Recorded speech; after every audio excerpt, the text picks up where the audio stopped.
มิถุนายน2016ปีนี้แขวงสารวัตรบ้างขาดหมายสู่ชนกำหนดแผนพัฒนาเวียกงานเกษตรกรรมและสิ่งแวดล้อมในระยะ5ปี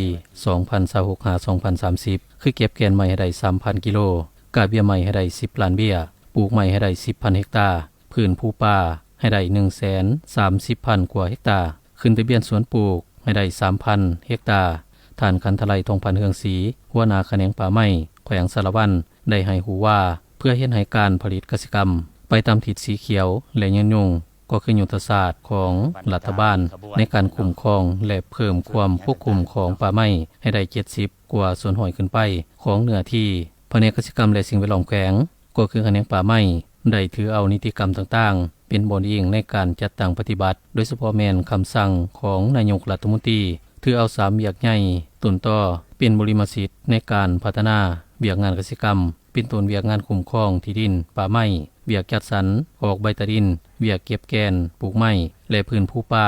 สำหรับปี2026นี้แม่นได้กำหนดเป็นปีทมิตในการจัดตั้งปฏิบัติแผน5ปีคือวางขาดหมายสู่ชนกาเบี้ยใหม่ให้ได้2ล้านเบี้ยปลูกไม้ให้ได้ 2,000 เฮกตาร์พื้นภูป่าให้ได้ 26,000 กว่าเฮกตาร์ขึ้นทะเบียนสวนปลูกให้ได้500 เฮกตาร์การปลูกใหม่ในระยะที่ผ่านมาปลูกก่อนวันที่1มิถุนายน2016ปีนี้ก็ถือว่าได้170 เฮกตาร์เนาะแล้วก็นอกจากนั้นพวกเฮาก็จะต้องได้มีการกาเกียมปลูกในวันที่1มิถุนายนที่เป็นขบวนการอยู่ใน8ตัวเมืองนี่ได้กำหนดเอาก็คือมีอยู่9 เฮกตาร์เบี้ยใหม่ที่พวกเฮาแต่มากาเกียมไว้นี่ก็ประมาณอยู่ 4,000 กว่าเบี้ยเนาะแล้วสำหรับจุดร่วมของแข้งเฮานี้ที่ได้กำหนดเอาแต่มีอยู่ในจุดพามไส้อยู่เขตเมืองสารวัตรของเฮานี้เนาะก็คือว่าได้กาเกียมไว้อยู่ในเนื้อที่0.5 เฮกตาร์แล้วก็กาเกียมเบี้ยใหม่อยู่ในจำนวน200 กว่าเบี้ย